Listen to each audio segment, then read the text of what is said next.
कि काम भी चल रही थी, जॉब भी चल रहा था, हाँ, फिर उसके बाद आप यूपीएससी की तैयारी भी कर रहे थे और प्लस प्रेम में भी थे। हाँ, तो सर डिस्ट्रैक्शन कुछ नहीं हुआ? आजकल इतने मीम्स बनते हैं सोशल मीडिया पे। शराब पीते हैं सर?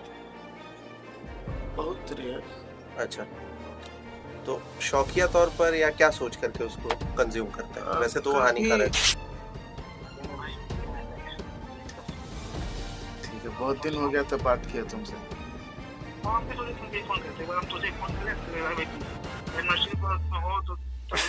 अरे ऐसा कुछ नहीं, कभी भी फोन लगा लिया करो।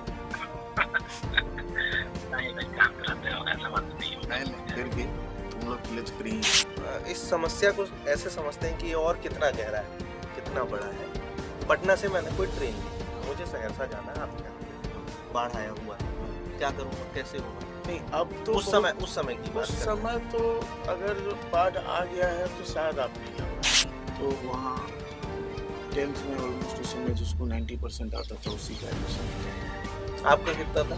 मेरा 89.4। अगर आपके पास किसी चीज़ की कम जानकारी हो या कम होगा बना दिया गया तो आप सेफ रहते हैं। तो देखिए, मेरे पास जॉब छोड़ना वॉज नॉट, लेकिन फिर रिजल्ट आया करीब 1.5-2 महीने बाद, तो मेरा हो गया मेंस में? मेंस। ये दूसरी बार में? पहली बार है। प्री और मेंस दोनों हो दोनों गए? ठीक, ठीक। इंटरव्यू के लिए जाना और अब डर लगने लगा कि अच्छा ऐसा है। अच्छा, अब यहाँ से डर शुरू। यहाँ से डर शुरू। और फिर जो है जब वो इंटरव्यू दिया तो अच्छा गया। अच्छा, इंटरव्यू के क्वेश्चंस आते थे, जवाब मैंने अच्छा दिया था। इस बार आप कंफ्यूज नहीं थे रिजल्ट्स को लेकर? नहीं, मुझे लग रहा था मेरा हो जाएगा। फिर हुआ क्या फाइनली? फाइनली ये हुआ कि रिजल्ट आया, मेरा नाम नहीं था।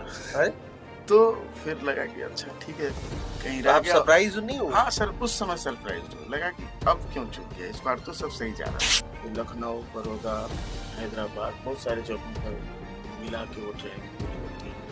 और अभी मेरा पोस्ट है सीनियर डिविजनल सिक्योरिटी कमिश्नर और बाद में पदस्थ है। अच्छा, तो सर अरेंज मैरिज है, लव मैरिज? कल्पना करिए कि हाथ में फोन नहीं है, अच्छी कॉपी नहीं है, टीचर्स मिले नहीं मिले, और उसके बाद फिर पढ़ना हो। कई तो कहेंगे कि हाँ हम पढ़ लेंगे, और कई के लिए ये असंभव होगा। आज उनसे मिलवाने वाला हूँ जो एक ऐसी जगह से आते हैं, देश के एक ऐसी जगह से, जहाँ पर एक नदी हर वर्ष इतना तांडव मचाती है कि उसे बिहार का शोक कहा जाता है। मैं फिलहाल आप लोगों से जिनकी मुलाकात कराऊंगा वो सहरसा के रहने वाले हैं। सहरसा कोसी नदी से होने वाले बाढ़ से खूब प्रभावित रहती है, और अलग अलग कई प्रकार की चुनौतियों के बाद उन्होंने यूपीएससी क्रैक किया, और सिर्फ उतना ही नहीं, फिर वो रेलवे के एक बड़े अफसर बन गए। उनका पद क्या है, क्या चुनौतियां रही, और उनकी जिंदगी जब आप लोग सुनेंगे ना तो दिल खुश हो जाएगा। ओपन एयर पॉडकास्ट पर आज स्वागत है प्रशांत यादव सर का। नमस्कार। सर आप ठीक हैं? एकदम टनाटन बिल्कुल। बिल्कुल बिल्कुल। सर शुरुआत जब की तो जिसे बिहार का शोक कहा जाता है उस नदी से शुरुआत की। सर आज जैसा कि मैंने कहा कि बगैर फोन, बगैर अच्छे पेन पेपर कॉपी के पढ़ पाना, मतलब कई लोग तो कल्पना कर ही नहीं सकते हैं। बहुत कुछ बदल चुका है। आप जब उस समय पे सर स्कूलिंग चल रही होगी आपकी, तो वहां से शुरू करते हैं सर, क्या परिस्थितियां रही होंगी? तो अर्ली 90s की बात है ये। और उस समय जो मेरा जगह है नॉर्थ बिहार में सहरसा, तो वो एक बहुत ही पिकुलियर जगह था, बिकॉज वो नदियों की वजह से जो बाय रोड कनेक्टिविटी उस जगह की बहुत पुअर थी। और रेलवेज में भी उस समय तक हर जगह बड़ी लाइन जो हम लोग बोलते वो आ चुका था, और हमारे एरिया में तक नहीं आया था। तो connectivity was a big problem. मतलब हर जगह अगर आपको कहीं भी जाना है तो आप पहले 3-4 ट्रेनें चलती थी, आप पहले वहाँ से आप एक जगह जाएं, समस्तीपुर या बरौनी, फिर वहाँ से आप कुछ और ट्रेन लेके फिर कहीं जाएं। ज्यादा इस समस्या को ऐसे समझते हैं कि ये और कितना गहरा है, कितना बड़ा है। पटना से मैंने कोई ट्रेन ली, हाँ, मुझे सहरसा जाना है आपके यहाँ पे, हाँ, बाढ़ आया हुआ है, हाँ। क्या करूंगा, कैसे होगा? नहीं, अब तो उस समय की बात उस कर रहे हैं। समय तो अगर बाढ़ आ गया है तो शायद आप नहीं आ पाएंगे। कोई चांस ही नहीं। नहीं, अ, आप आ नहीं पाएंगे, आपको वेट करना पड़ेगा। क्योंकि ट्रेनों का भी आवागमन रुक जाता था और बाय रोड कनेक्टिविटी तो था ही नहीं, वो तो इम्पॉसिबल था। तो आप वेट करेंगे कि कब पानी वापस आए और फिर कुछ ट्रेन या कुछ बसेज किसी रूट से चलने लगे तो आप जाएंगे। आप जब तक सहरसा में रहे तब तक कहाँ तक पढ़ाई चल रही थी और कब फिर वहां से बाहर आए? तो उस समय ये था कि बिहार में जो शिक्षा की स्थिति थी उतनी अच्छी नहीं थी। मेरे शहर में सीबीएसई एफिलिएटेड कोई स्कूल नहीं था और एक आम धारणा पूरे क्षेत्र में ये थी कि अगर पढ़ाई करना है तो आप कुछ बेहतर स्कूलों की तैयारी करें। जैसे एक नेतरहाट विद्यालय होता था, सैनिक स्कूल होता था, नवोदय उस समय खुला था, खुलने लगा था हर जगह। तो ये होता था कि आप किसी भी तरीके से इन स्कूलों में आप एडमिशन लें। तो फिर उसी की तरह हम लोगों ने भी फिर तैयारी शुरू की, मेरा सैनिक स्कूल में हो गया। कितना बड़ा चेंज आया होगा सर, सहरसा से सीधे भुवनेश्वर, फिर वो बाढ़ देखना। क्योंकि आप लोगों की जानकारी के लिए बता दें कि कोसी नदी का बाढ़ ऐसा कहा जाता है कि जिन क्षेत्रों को प्रभावित करता है, लगभग साल के 365 दिन में से आधे साल बाढ़ का माहौल वहां पर बना ही रहता है। तो क्या बदला सर? तो अब आप समझिए कि एक बच्चा जो कभी घर से बाहर नहीं गया हो और एक बहुत ही क्लोज्ड एनवायरनमेंट में सहरसा जैसी जगह पे जहाँ उतना एक्सपोजर नहीं था, एक बहुत ही क्लोज्ड और लिमिटेड सोसाइटी थी और वहाँ से आप उठ के सीधे भुवनेश्वर आते हैं, एक बड़ी जगह आते हैं और अलग-अलग तरह के लोग वहाँ मिलते हैं और उनको फेस करना, एक कॉन्फिडेंस के साथ उन लोगों के बीच में अपने आप को एस्टेब्लिश करना, ये सबसे बड़ी चुनौती थी। सर परिवार में कितने लोग हैं?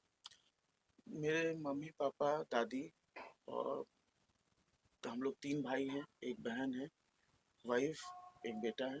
अच्छा। हाँ, स्कूलिंग सर हुई 12th तक, फिर वहीं पे पढ़ाई की होगी आपने? हाँ। फिर क्या हुआ सर? तो वहाँ मैंने 10th तक की पढ़ाई की 10 क्योंकि तक। वहाँ ज़्यादा फोकस ये होता था कि आप एनडीए करें, आर्मी में जाएँ और उस समय तक आप ये 2003 की बात मैं कर रहा हूँ और उस समय तक देश में ना वो एक आईटी का क्रांति आने लगा था। जॉब के नए-नए आयाम आ रहे थे और इंजीनियर होके नौकरी पाना ईज़ी था और फैमिली में हम सबसे बड़े हैं। तो मेरे लिए वो एक रिस्क होता अगर हम अपनी लाइफ को एनडीए के पीछे ले जाते। तो मेरा फोकस ये था कि मुझे जल्दी से जल्दी कुछ ऐसा करना है ताकि मुझे जॉब मिले और हम अपनी लाइफ को बिल्ड कर सके प्लस मेरे बाद जो मेरी मतलब मेरे फैमिली मेम्बर्स हैं उनको हम उनका टेक केयर कर सकें। ठीक। उस समय फिर ये आ गया था कि अगर आप इंजीनियरिंग करते हैं तो आपको नौकरी तो मिल जाएगी, ये हम्म। तो पक्का है। और ये भी था कि चूंकि रिसोर्सेज ऐसा नहीं है कि आप प्राइवेट में जाएंगे तो आपको पढ़ाई करना है मन से ताकि आपको सरकारी कॉलेज पास हो। हम्म। तो फिर ये कंसस चॉइस लिए कि 10th के बाद स्कूल छोड़ना पड़ेगा ठीक है। ताकि 11th-12th कहीं से करें और 11th-12th के साथ ही फिर आईआईटी की तैयारी करें ताकि कुछ अच्छा हो सके। तो 11th में फिर हम बोकारो आ गए वहाँ से छोड़ के, एक चिन्मया विद्यालय, एक अच्छा स्कूल है काफ़ी बोकारो में। तो वहाँ 10th में ऑलमोस्ट उस समय जिसको 90% आता था उसी का एडमिशन होता था। आपका कितना था? मेरा 89.4 था, अच्छा। तो मेरा हो गया था महज कुछ पॉइंट्स दूर थे। बस बस कुछ पॉइंट्स दूर थे। तो उस समय एक्चुअली 90% लाना वाज अ बिग डील, अपने आप में बहुत बड़ी बात होती थी। मेरे स्कूल में उस साल तक किसी को 90% नहीं आया था, सैनिक अच्छा। स्कूल भुवनेश्वर में। और हमारे बैच में हम लोग 2-3 लोग थे जिनसे अपेक्षा थी कि हम लोग 90% का वो जो मार्क है जरूर ब्रीच कर देंगे। तो मेरे फ्रेंड आर के साहू हैं, उन्होंने ब्रीच किया। He was the first person to get 90% in Sainik school. तो that was a big achievement back then कि अगर आप उतना आते हैं या उसके आसपास आते हैं तो। चिन्मय आ गए आप? हाँ, चिन्मय आ गए और वहाँ वहाँ फिर ठीक है। उस समय तक शायद कंपटीशन का अंदाजा आधा अधूरा था। तो फिर था कि जॉब मिल जाए। फिर जॉब मिल गई, 4 साल की पढ़ाई के बाद कैंपस प्लेसमेंट हो गया। और उस समय 2009-10 का दौर चल रहा था जब अमेरिका में 7-8 में जब सबलाइन क्राइसिस हुआ था और उस क्राइसिस के बाद भारत में भी उसका इम्पैक्ट 2009-10 में दिखने लगा था। तो जॉब मार्केट बहुत अच्छा नहीं था उसमें, बट प्लेसमेंट हो गया था सारे लोगों का और हम लोग जॉब में चले गए। तो वहाँ से एक अलग सफ़र शुरू हुआ। बोकारो से हम लोग पहुँचे बैंगलोर, और वो एक अलग चुनौती और एक अलग ही डायमेंशन लाइफ का रहा। टेंशन तो खत्म, नौकरी लग गई। अभी हाँ, तक सब जितने दर्शक इतनी देर से बैठे हुए हैं, सुन रहे हैं आपकी कहानी, तो मैंने कहा कि वो यूपीएससी क्रैक की, तो सब सोच रहे होंगे कितनी देर तक रोक के बैठा है, अभी तक यूपीएससी का तो कहीं कोई रोल ही नहीं।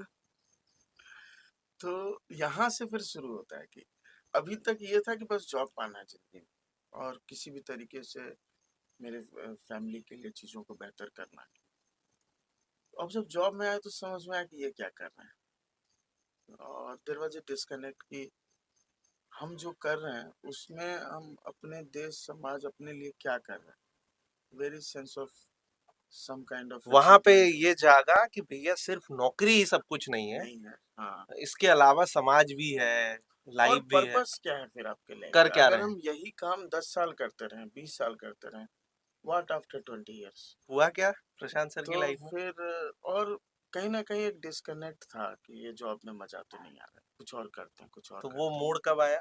तो फिर मेरे कुछ दोस्त उस समय कैट की तैयारी कर रहे थे एमबीए के लिए, तो फिर मुझे लगा कि यही करते हैं, एमबीए कर लेंगे, कुछ पैकेज अच्छा हो जाएगा, कुछ बड़ी कंपनी हो जाएगी, ग्रेजुएशन की डिग्री क्या रही सर आपकी? इंजीनियरिंग की computer engineering, science. Computer science. तो बीटेक, हाँ, बीटेक सीएस होगा। हाँ, सीएस। हाँ। तो फिर हमने भी कैट की तैयारी शुरू कर दी साथ में, और एक बार अटेम्प्ट दिए, ठीक ठाक आ गया, बट लगा कि हाँ, अगर एक बार और मेहनत कर लेंगे तो बड़ा अच्छा कॉलेज मिल जाएगा। फिर अगले अटेम्प्ट की तैयारी शुरू कर दी। बट कई बार ये लगता था कि अगर हम पढ़ने चले गए तो जो फाइनेंशियल डिफिकल्टीज आएंगी वो कैसे पूरा होगा, 2 साल का कोर्स है।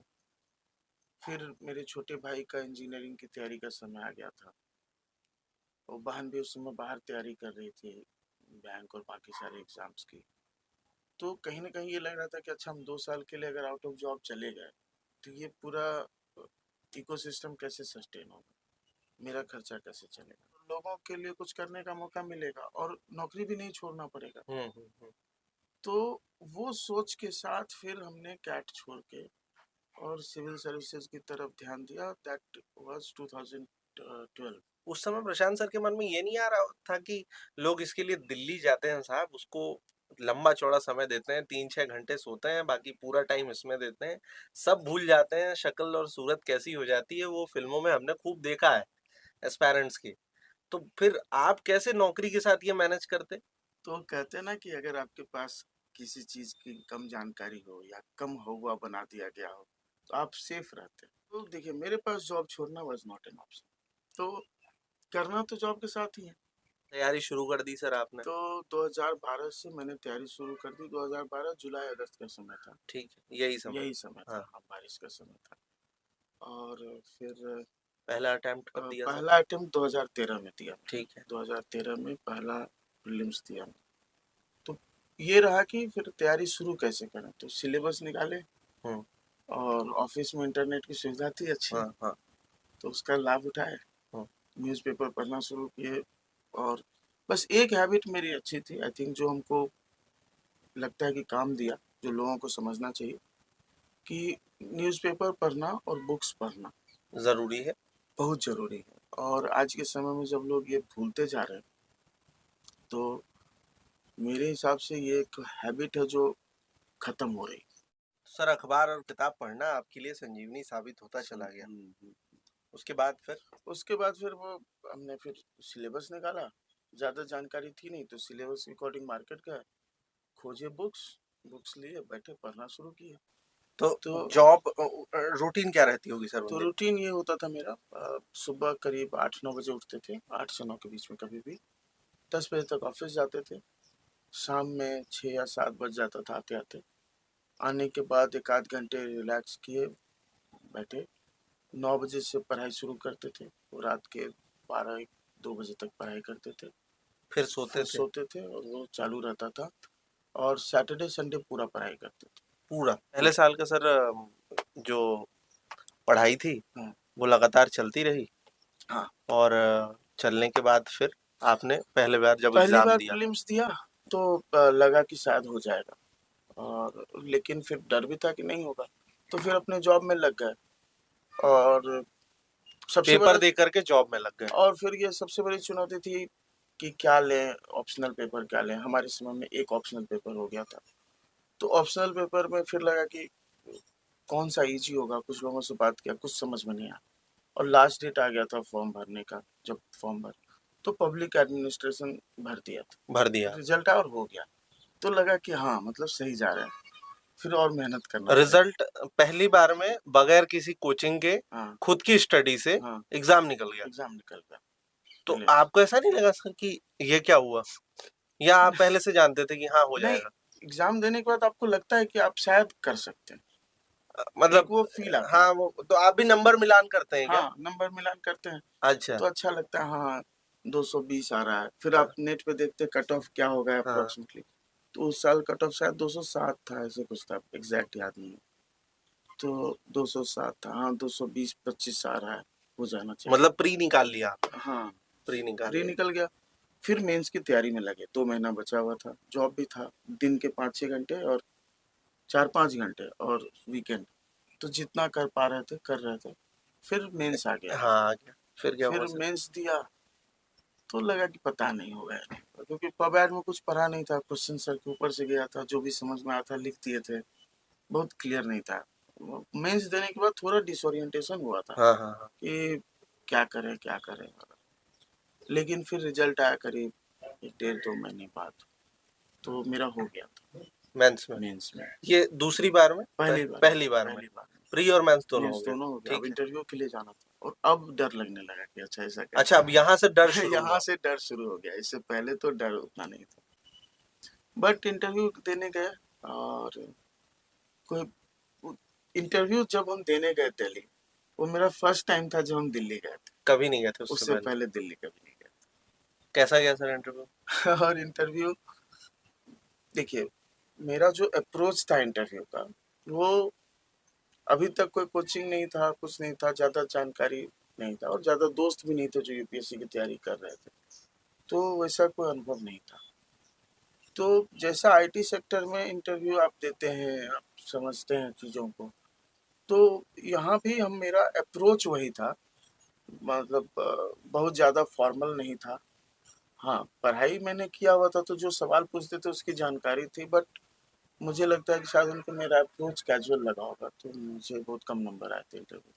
अच्छा। हाँ, 130 नंबर आए थे, उसका मेरा सिलेक्शन नहीं हुआ था। करीब 20-25 नंबर से मेरा फाइनल रिजल्ट रह गया था। तो लगा कि हाँ, थोड़ा अगर इंटरव्यू बेहतर कर लें, और थोड़ा अगर और अपने आप को अच्छा प्रिपेयर कर लें तो हो कुल सकता है। जमा मन में ये आया कि टॉप गियर नहीं लग पाया, बाकी गाड़ी अच्छी चल रही थी, हाँ हाँ, है ना? मतलब ये लगा कि आप राइट ट्रैक पे हैं और आप हम्म। कर लेंगे। तो फिर तैयारी शुरू। फिर से क्योंकि बहुत समय होता नहीं, हम्म। आप इंटरव्यू देते हैं, फिर रिजल्ट आता है, रिजल्ट आने के 1 महीने बाद प्रीलिम्स होता है फिर से। हम्म। तो बहुत ज़्यादा समय सोचने का रहता है नहीं अपने पास। तो वापस से प्रीलिम्स दिया, फिर प्रीलिम्स लगा कि हाँ हो जाएगा, तो इस बार वो गलती नहीं की। इस बार थोड़ा तैयारी, प्रीलिम्स के अगले दिन से मेंस की तैयारी मैंने शुरू कर दी। मेंस का समय जब आया तो 1-2 चुनौतियाँ आ गई थी। उस समय जब हम जॉब में थे तो मेरा प्रोजेक्ट शट डाउन हो गया था, और मुझे उस समय टाटा ने जगुआर लैंड रोवर को एक्वायर किया था। तो उनका नया इंफोटेनमेंट सिस्टम डिज़ाइन हो रहा था, तो उसका एक प्रोजेक्ट सेटअप हुआ था आईटी के लिए, तो उसमें मुझे बोला गया कि आप उसमें जाइए। और जस्ट मेंस का 1 महीना बचा हुआ था, 1 महीना में 20 दिन ऐसे कुछ बचा होगा। और हम उस दिन ऑफिस जा रहे थे कि आज हम जा रहे हैं, 15-20 दिन छुट्टी ले लेते हैं, मन से मेंस देंगे तो शायद इस बार हो जाएगा। अब वो बहुत ही डाइसी सिचुएशन हो गया, क्योंकि नए प्रोजेक्ट में डाल दिया इन लोगों ने, और अब नए प्रोजेक्ट में जाने से अब आपके पास छुट्टी का ऑप्शन नहीं होगा, वर्कलोड काफ़ी ज़्यादा होगा, मेंस प्रभावित होगा। कैसे मैनेज किया सर?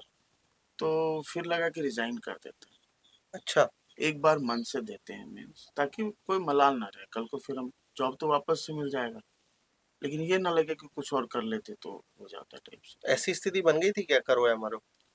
नहीं, मेरे माइंड में बन गई थी, जॉब तो था ही, हाँ। जॉब वाले तो। लेकिन फिर लगा कि अगर अभी क्या करें क्या करें, फिर वो लगा कि चलो इस बार मेंस, तो वो गट फीलिंग आ रही थी मुझे कि इस बार मेंस देते हैं, ठीक है। इस बार सब छोड़ो, इस बार मेंस देते हैं। तो वो आपने क्या माइंड में किया? चल रहा था।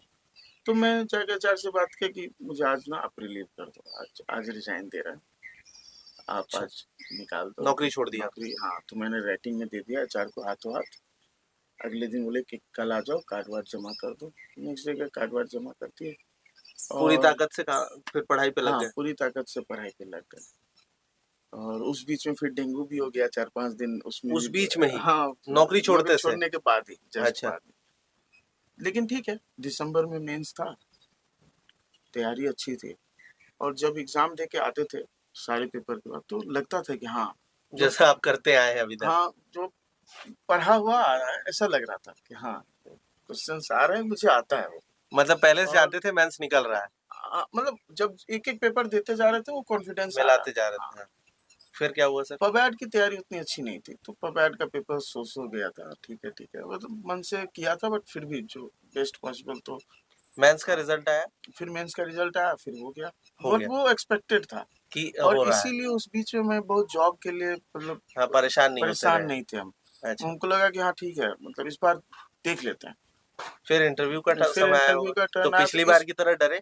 बिल्कुल इस बार ये लगा ना कि कुछ बेहतर करना है ठीक है। इंटरव्यू, तो इस बार बेटर प्रिपेयर्ड थे। कुछ लोगों से दिल्ली इस बार हम जल्दी चले गए, 1 सप्ताह पहले चले गए अच्छा। और 1 सप्ताह पहले जाके 1-2 कोचिंग इंस्टीट्यूट वगैरह में कि आप कैसे बैठेंगे, हम्म। आपका अप्रोच क्या होगा, आप कैसे एड्रेस बहुत सारी करेंगे। चीजें आपने हाँ, जो समझी। फाइनल पॉइंट्स थे, हाँ। जिनमें कमियाँ थी, उनको छुआ उनको आपने। दूर किया और फिर जो है अ, जब वो इंटरव्यू दिया तो अच्छा गया। अच्छा। इंटरव्यू के क्वेश्चंस आते थे, जवाब मैंने अच्छा दिया था। इस बार आप कंफ्यूज नहीं थे रिजल्ट्स को लेके? नहीं, मुझे लग रहा था मेरा हो जाएगा। फिर हुआ क्या फाइनली? फाइनली ये हुआ कि रिजल्ट आया, मेरा नाम नहीं था। अरे, तो फिर लगा कि अच्छा ठीक है, कहीं तो रह आप गया। सरप्राइज नहीं हुए? हाँ सर, उस समय सरप्राइज्ड हुआ, लगा कि अब क्यों चूक गया, इस बार तो सब सही जा रहा था। तो फिर लगा कि ठीक है, देखते हैं। फिर उसके बाद फिर जॉब खोजना शुरू किए। अच्छा। फिर हाँ, समझ फिर में आ हुआ गया कि साहब गले पे तलवार लटक रही कि है। अब जॉब करेंगे और फिर देंगे। अच्छा, बहुत तीसरे क्लोज आ बार का गया। भी प्लान था। हाँ, हाँ। ये था कि बहुत क्लोज आ गया। लेकिन कुछ दिनों के बाद ना मार्क्स आ गए बाहर। हम्म। मैंने मार्क्स देखा मेरा, तो ये तो कट ऑफ इतना ही है, तो ये तो मेरा तो नाम होना चाहिए था लिस्ट में, हाँ हाँ हाँ। क्यों नहीं है फिर।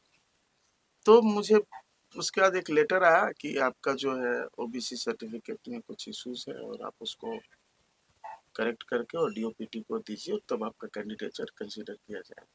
हाँ, ऐसा टाइप का कुछ लगा तो था? वो लगा कि सांस में सांस आई। तो फिर वो लेटर पहली बार समझ में नहीं आया कि लेटर है क्या, कैंडिडेचर कैंसिल किया जाएगा, कैंडिडेचर तो मेरा है ही नहीं।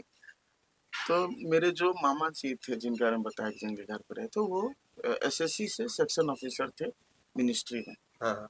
तो मामा जी से बात की कि ये क्या है, तो उनके एक फ्रेंड थे जो डीओपीटी में ही वो सेक्शन ऑफिसर में काम कर रहे थे।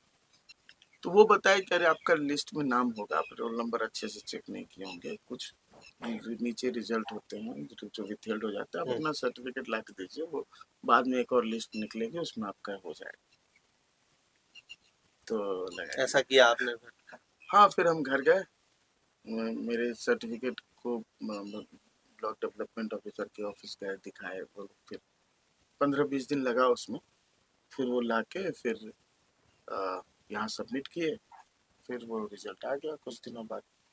जो सबको कह करके रोका है कि रेलवे के बड़े अफसर हैं, तो अफसर कौन से पोस्ट पे हैं, आप सबको खुल करके अच्छा, अभी बताइए, मैं हुआ क्या फिर? उसके बाद तो फिर मुझे पोस्टिंग हुई? हाँ, किस पद पे आए? पोस्टिंग हुई मेरी असिस्टेंट सिक्योरिटी कमिश्नर इन रेलवे प्रोटेक्शन फोर्स। ठीक है। उसमें मेरी पोस्टिंग हुई, जबलपुर मेरी ट्रेनिंग हुई।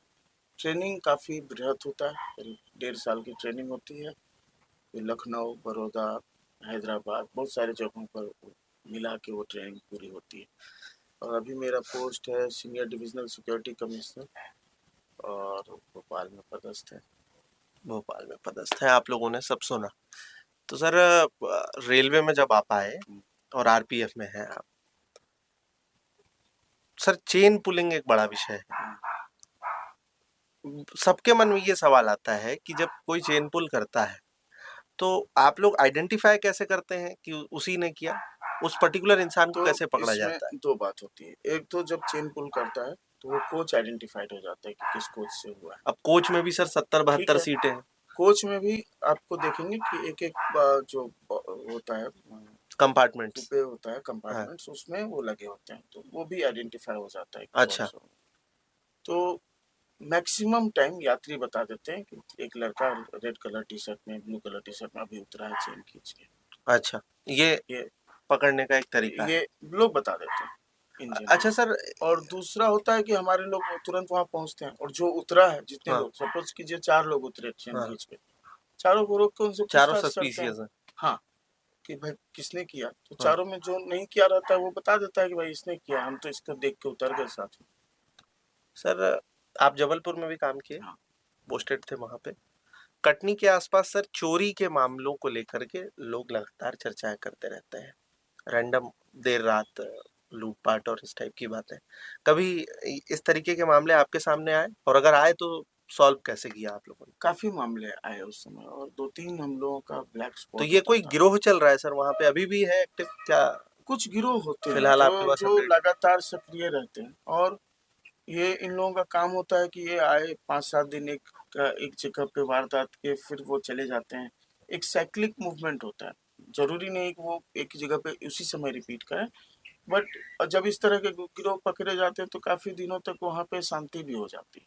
आप जब पोस्टेड थे सर, तो उस वक्त पे कोई मामला सामने आया था? 2-3 मामला मेरे सामने हुआ था। एक घटना में गंगा कावेरी एक्सप्रेस थी, उसमें लूट की घटना हो गई थी, चाकू दिखा के। कहाँ पे हुआ था सर ये? ये स्लिमनाबाद नेवार के बीच में हुआ था, जो जबलपुर कटनी के बीच में है। अच्छा। तो तुरंत हम लोगों ने उसको इंटरसेप्ट किया, पहुंचा, फिर लोगों से आइडेंटिफिकेशन लिया। फिर काफ़ी जांच पड़ताल के बाद पता चला कि उसमें जो एक वेंडर था उसने एक लड़के को आइडेंटिफाई किया था, लंगड़ा बोल के। फिर हम लोग उसको ट्रैक करते करते फिर जीआरपी और हम लोगों ने मिलकर टीम बनाई। फिर वो आदमी विशाखापट्टनम से पकड़ा गया, और फिर उस गैंग का भंडाफोड़ हुआ। सर ये अब काम चल रहा है, सब चीजें हो रही हैं, आप शादीशुदा हैं? हाँ। तो ये जो कब शादी कब हुई सर, पढ़ाई के दौरान?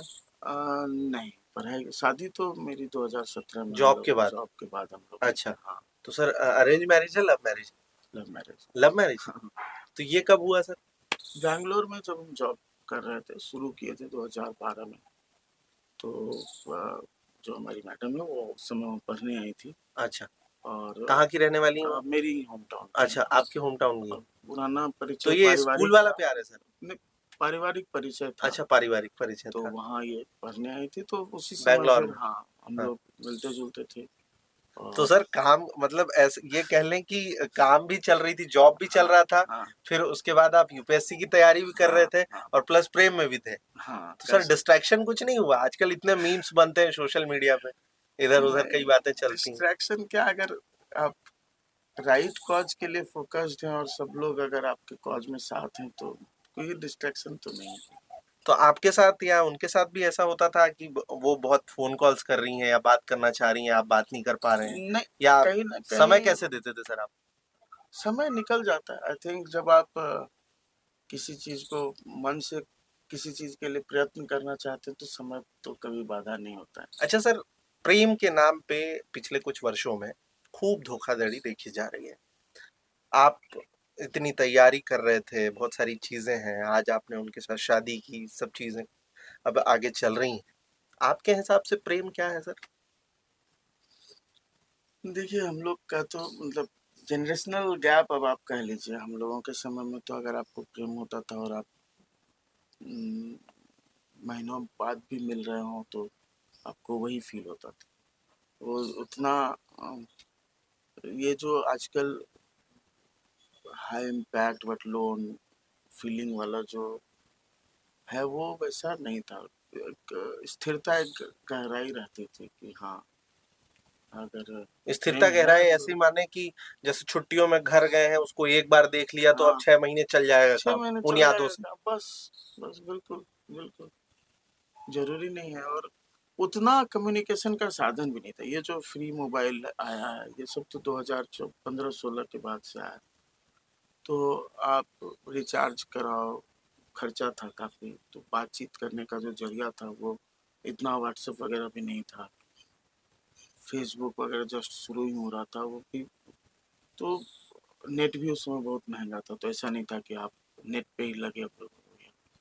तो आई थिंक कि अभाव तो था ही रिसोर्सेज का, और दूसरा उससे ज़्यादा था कि शायद वो जनरेशन वैसे ही चल रही थी कि हाँ मतलब प्रेम यही है, ऐसे ही चलता। अच्छा, शराब पीते हैं सर?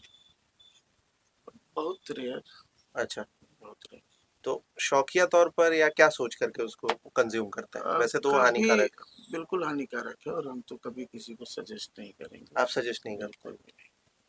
कोई भी चीज जो आपकी आपकी आदत का हिस्सा बन जाए या आप उसके लिए मजबूर हो जाए, वो काम तो कभी नहीं करेंगे। मैम नाराज होती हैं उस आदत से या उन्हें पता है नहीं या नहीं पता है? है, बहुत रेयर है। एक बार मुझे याद है कि मुझे बुरा लगा कि अरे यार क्यों ऐसा हो गया। मैंने शराब क्यों पिया? हाँ, तो फिर मैंने अगले दिन अपने पिताजी को फोन किया कि अच्छा, देखिए ऐसा हमसे हो गया। फादर को बताया आपने हाँ, हाँ, बताया कि कि देख, कुछ हो गया था? नहीं नहीं कुछ नहीं हुआ था, फिर मतलब हमको खुद में लगा कि अच्छा, आप यार, सिर्फ पीने के बाद गिल्ट कर रहे हाँ थे? गिल्ट हो गया कि अरे हम तो पीते नहीं है, फिर क्यों पी लिए बेकार में। दोस्त लोग थे, थोड़ा पुश करने लगे। मेरा ट्रांसफर हुआ था, तो रांची से तो बहुत पुश करने लगे कि तुम चेन्नई जा रहे हो, और पार्टी करते, तो फिर हम चले गए थे।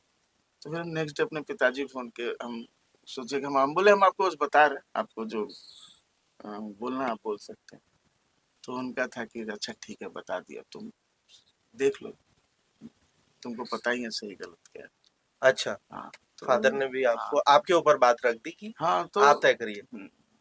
तो बहुत मतलब इट इज लाइक नॉमिनल थे, कभी शौकिया कुछ नहीं।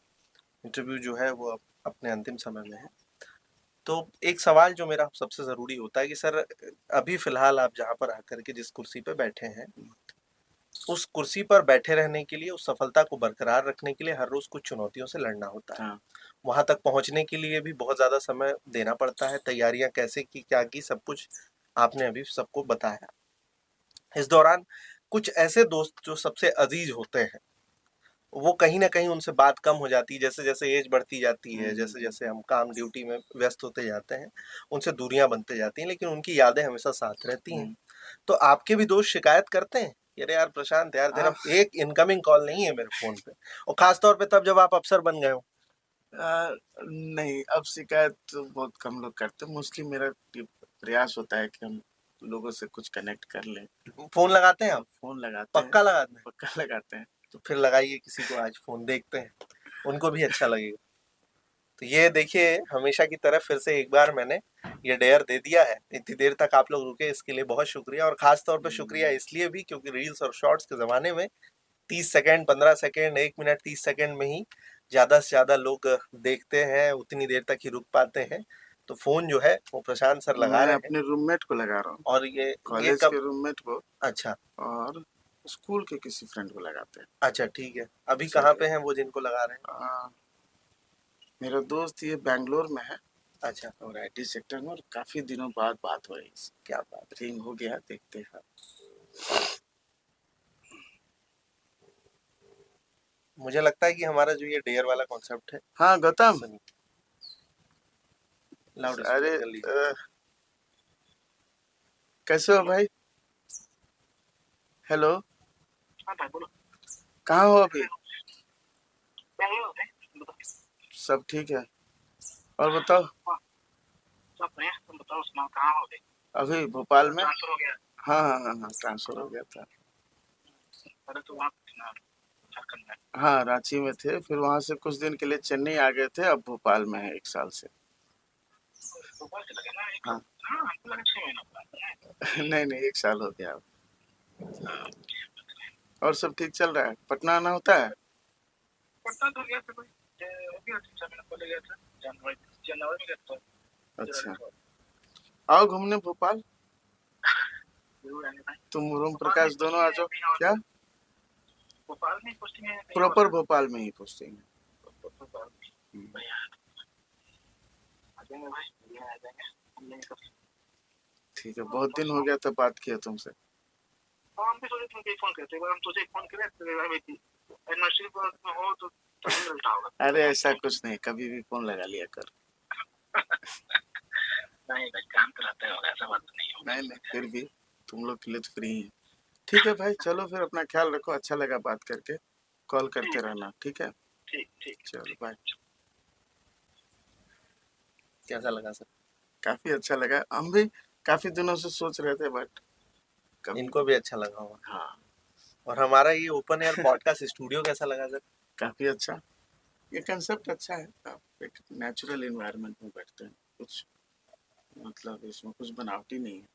सर हमारे इस खास कार्यक्रम को आपने समय दिया, उसके लिए सर बहुत शुक्रिया आपका। धन्यवाद। तो रेलवे के बड़े अफसर क्या कुछ कह गए और किस तरीके से, भले ही बातचीत थोड़ी लंबी हो गई लेकिन आप लोगों ने समझा होगा कि बगैर किसी हवा के अगर सिर्फ कर्मा पर विश्वास कर लगातार कुछ करते रहा जाए तो सफलता जरूर मिलती है। बहुत अब ज्यादा कुछ कहूंगा नहीं। फिलहाल भोपाल में बैठा हूँ, कैमरे के उस पार अंकित है, वही अंकित जो भारी भरकम कैमरा और ये सब चीजें लेकर के इधर उधर दौड़ते भागते ऐसे फ्रेम्स आप लोगों तक पहुंचाते हैं ताकि आप लोगों को एक अलग अनुभव मिले, और ऐसे जिम्मेदारों की बात भी पहुंचाते हैं जिनसे आप लोगों को कुछ सोचने समझने विचार करने का मौका मिल सके। फिलहाल डेली स्कूप के लिए आप सबका विवाद।